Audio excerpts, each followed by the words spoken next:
Merci à vous. Alors, docteur, pour ceux qui ne le savent pas, est-ce que vous pouvez nous donner une définition simple de l'acné et quels sont ses symptômes?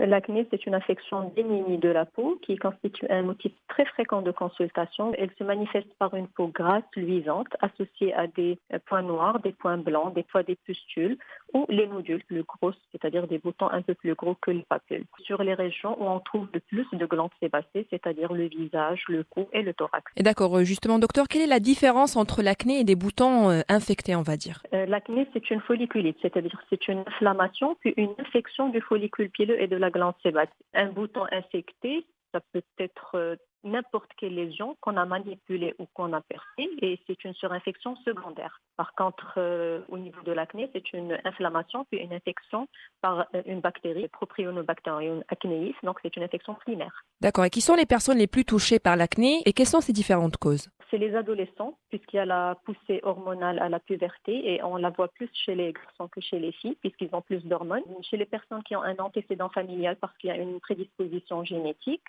les personnes qui prennent des médicaments comme la cortisone, comme les antibacillaires, les antidépresseurs, peuvent voir apparaître de l'acné. Et certaines professions à risque, c'est-à-dire qu'ils utilisent des produits chimiques ou par exemple ils manipulent des huiles ou des goudrons qui bouchent les orifices des follicules pileux. Est-ce que la question génétique, à votre avis, pourrait avoir un rôle direct dans l'apparition de l'acné? Oui. Donc, lorsqu'on a des fluctuations hormonales, si le terrain génétique est prédisposant, on fera l'acné. Sinon, on ne fera pas d'acné. Donc, la prédisposition génétique intervient étroitement. Et ça concerne effectivement toute personne confondue, c'est-à-dire et les femmes et les hommes, parce qu'on entend souvent parler que l'acné, ça concerne plus les femmes. À la puberté, ça concerne plus les hommes. Mais par contre, les femmes consultent plus que le sexe masculin. Est-ce que l'alimentation influence le développement de l'acné? L'alimentation influence directement le développement de l'acné. On sait aujourd'hui tout ce qui est produits laitiers, lait, tout ce qui est gras et sucre stimule directement la glande sébacée à produire plus de sébum. Et c'est l'excès de sébum qui va boucher les trous, qui va donner les points blancs, les points noirs par la suite. Ce sébum en excès qui va faciliter la prolifération des bactéries qui sont responsables des boutons rouges de l'acné. Donc les personnes concernées par l'acné devraient suivre un programme alimentaire bien précis. Oui, il faut avoir une hygiène diététique pauvre en sucre, en gras et en produits laitiers. Parlons à présent des femmes avec la prise de la pilule. Apparemment, il y a un grand risque d'avoir des problèmes dermatologiques, notamment l'apparition de l'acné. Qu'en pensez-vous? Exactement. L'acné est multifactoriel et les hormones jouent un rôle très important. On sait que les hormones stimulent la glande sébacée. Il y a une production du sébum en excès. La contraception peut avoir en effet deux rôles. Il peut avoir un effet négatif et un effet positif. Le rôle négatif, c'est surtout les pilules qui contiennent les progestatifs. Les progestatifs, ils sont acnéigènes, c'est-à-dire ils provoquent l'apparition d'acné. Par contre, les oestroprogestatifs peuvent améliorer l'acné. Pour l'acné hormonale de la femme, on la traite avec des traitements à base de progestatifs et à base d'acétate de cyprotérone pour améliorer leur poussée. Et dans ce cas, c'est auprès du gynécologue qu'il faudrait se renseigner peut-être. Le traitement de l'acné hormonale peut être prescrit par le dermatologue, mais après confirmation, par exemple, des ovaires polykystiques, c'est une cause qui peut donner les poussées d'acné. Donc, on fait une échographie chez le gynécologue et par la suite, on peut prescrire la pilule nous-mêmes. Et D'accord. en général, chez les femmes qui souffrent de ces problèmes hormonaux d'ovaires polykystiques, il y a d'autres signes qui sont surajoutés. Il y a le cycle qui est irrégulier, il y a une pilosité importante, il y a une chute de cheveux associée et une prise facile de poids. Donc, on arrive à détecter cette acné hormonale chez ce type particulier de femmes. Et en parlant toujours des femmes, est-ce que l'utilisation du maquillage pourrait compliquer l'acné? Bien sûr. Alors, les cosmétiques gras ou comédogènes peuvent causer l'acné et il y aura accumulation de sébum. Et c'est un sébum qui n'est pas normal. C'est un sébum qui est gluant. Donc, il va s'accumuler, il va former le point blanc, ensuite le point noir qui va s'inflammer et donner le bouton rouge.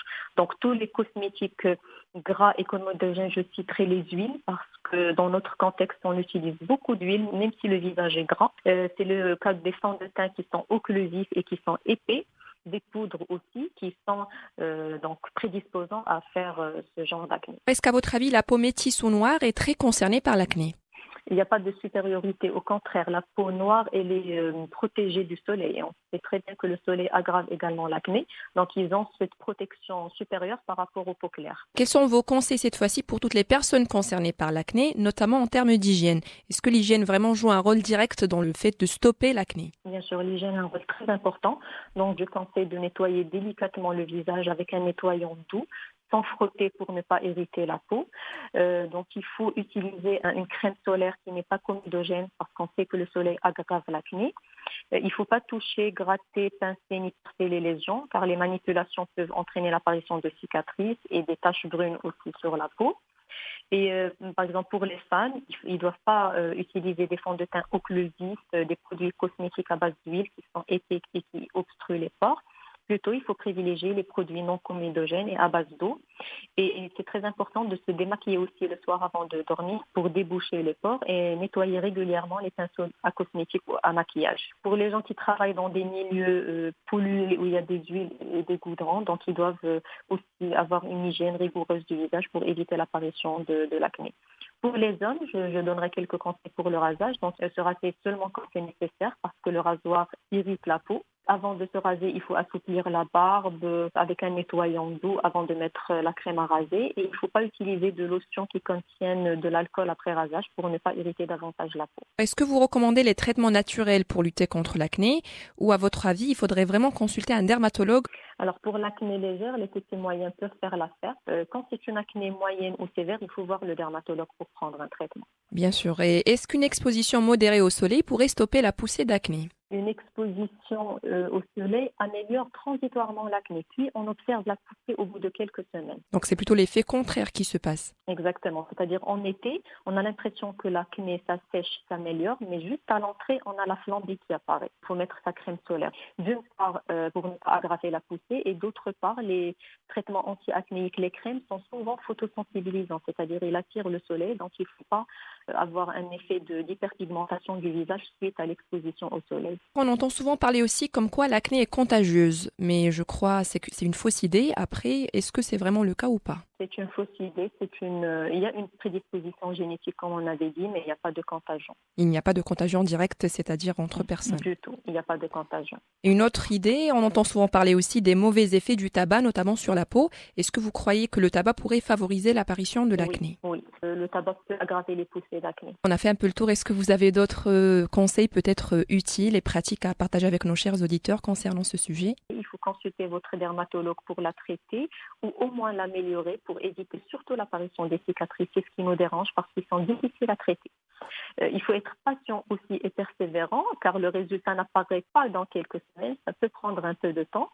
Et surtout, il faut laisser les boutons tranquilles et éviter de les manipuler, chose qui préviendrait les cicatrices par la suite. Parfois, on perd espoir, on se dit que l'acné ne va jamais disparaître alors qu'avec un traitement adapté, l'acné pourrait effectivement être atténué, notamment par un traitement prescrit par le dermatologue. Il faut juste être patient.